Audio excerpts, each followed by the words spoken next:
Hi reading community, it's me, Mrs. Wingers, back with you to read another book, to slow read another book. Today I picked a nonfiction book, and let me tell you why. I have been thinking a lot about nonfiction books and the type of nonfiction books that third graders typically read, and it seems like it happens over and over again when I ask a student, what kind of nonfiction book do you like to read? And they just say, books about animals or cheetahs, or they tell me a certain kind of animal. So I want to kind of give an experience that's a different type of nonfiction book than what we're usually used to, but it is kind of tied to animals. This book is called Veterinarians. I'll let you guess what it is about. So it's part of this series called Community Helpers that tells about jobs from around the community. So yes, a lot of times nonfiction books are about animals, but they can also be about jobs. So that's why I chose this book, to give us a little bit of a different experience. So let me make sure I have everything I need before I start reading. I have my reader's notebook, of course. I have sticky notes, and I have a pen. All right, let's get started. First thing we want to do when we start a nonfiction book, before we even start reading any words, is to think about, what is this book going to teach me, or what might I learn about? This is called orienting. So as I look at this veterinarian's book, I'll kind of flip through the pages. I see there's a table of contents. One of the steps in orienting yourself to a book is to look through the table of contents to get a preview of the things you'll learn about. So what veterinarians do, different kinds of veterinarians, what veterinarians wear, tools they use. Wow. So it seems like this is going to teach me all about the different things that veterinarians do, wear, learn, all these kind of things. So I'm going to do a quick write before I even get started and put that in my reader's notebook.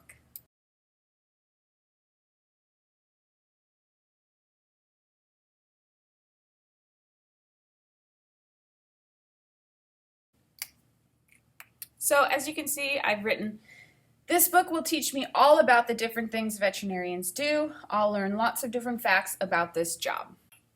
Veterinarians by D. Reddy. Veterinarians. Veterinarians are animal doctors. They are also called vets. Vets care for sick animals. They help healthy animals stay that way. What veterinarians do. Veterinarians try to make sick animals better. Sometimes vets must operate to help a sick animal. They also set broken bones. Vets sometimes give shots to animals. I'm noticing a pattern in the way this book is set up.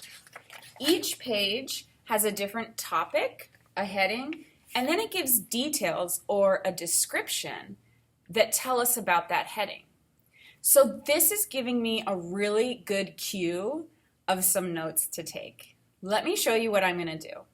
As you can see, there's the heading, veterinarians, and then some describing facts about veterinarians. And I found the same thing on the next page, what veterinarians do, and it describes what they do. When we read describing facts in informational books, it's a good idea to follow that same sort of thing to take our notes. So I'm going to use the boxes and bullets strategy. And then I'm going to put this in a box. And I'm going to take the facts that come from this paragraph and I'm going to write them in the bullets. So they're animal doctors.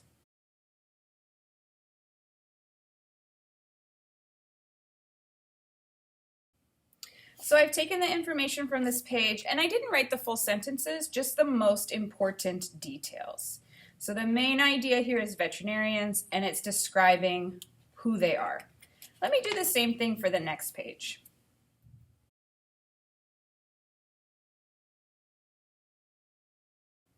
So I've taken the information from this page, and I put what they do in the top, and I've just written out the 4 details that were in this paragraph. They make sick animals better. Sometimes they operate, they fix broken bones, and they give shots. I don't want to write the whole sentence because what would be the point of copying over this whole paragraph into my reader's notebook? I just want to take shorthand notes that make sense to me. Okay, let's keep reading. Different kinds of veterinarians. There are different kinds of veterinarians for different animals. About half of all vets take care of pets. Other vets help farm animals and horses. Some vets work at the zoo. All right, let's go back to our notebook and take some notes.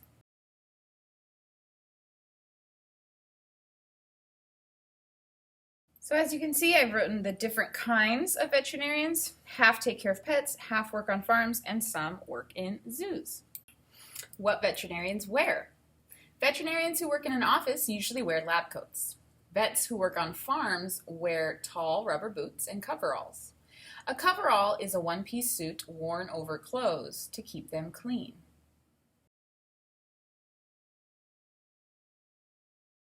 As you can see, I've kind of made some shorthand here. I didn't write out the full sentences or even full phrases.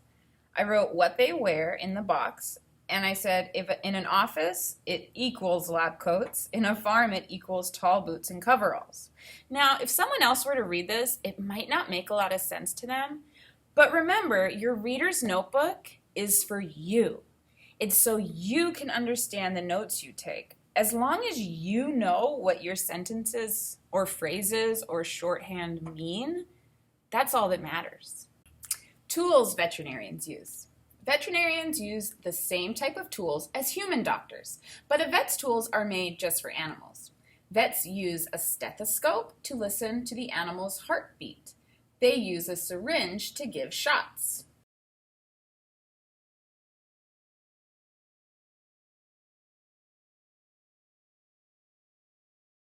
Veterinarians and school. Veterinarians must have at least 2 years of college. Then they go to veterinarian school. Vet school lasts for 4 years. After they finish school, students must pass a state exam to be vets.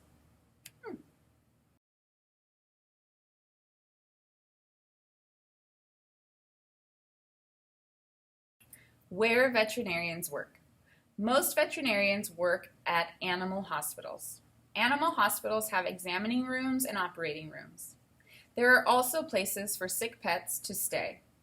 Farm vets go to the home of the sick animal. People who help veterinarians. Veterinarians need help with their work. A receptionist answers calls for office visits. An assistant helps the vet operate. Often, the pet owner or farmer helps the vet too.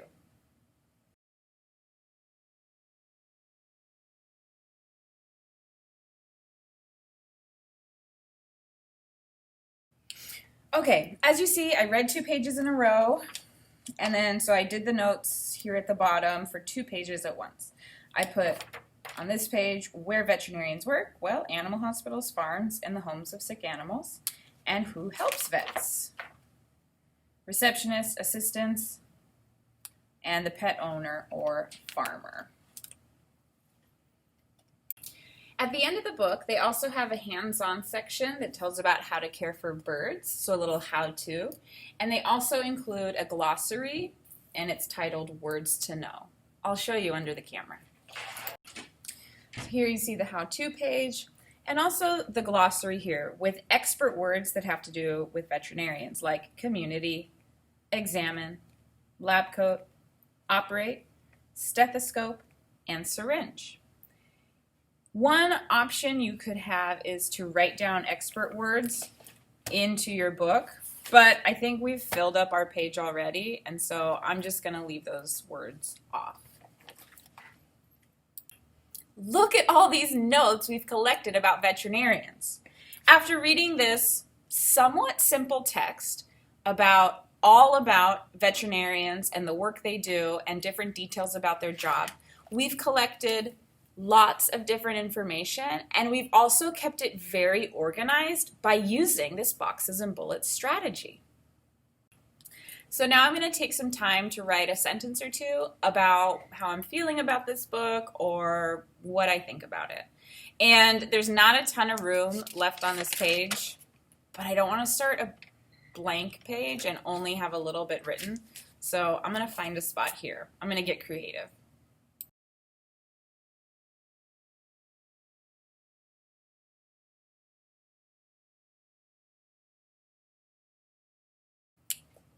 All right, so what I wrote about this book is that being a veterinarian seems like a cool job. Taking care of animals is something I enjoy, so maybe I could become a vet someday. And as you see, I've just kind of squeezed it in there on the side because I didn't want to start a whole new page. But wow, look at all these things we've learned. It's great at the end of a book to reread your notes and think about all the different things that this informational text has taught us. Another thing we need to do is add it to our book list. And let me think. What would I give this? It's not really one of the best books I've ever read in my life. I mean, it wasn't a bad book, but I feel like giving it a 4 or 5 would mean it's so good. So I'm actually going to give it a 3.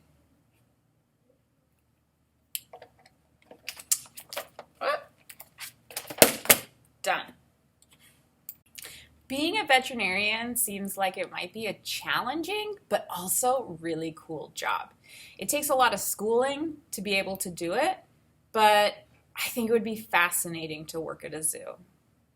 So now I'm thinking about what I might read next. I think I'm going to do another informational text, read aloud. So if you have any suggestions or if there's something that you would like to learn more about and you would like me to read a book and we can explore that topic together, please let me know.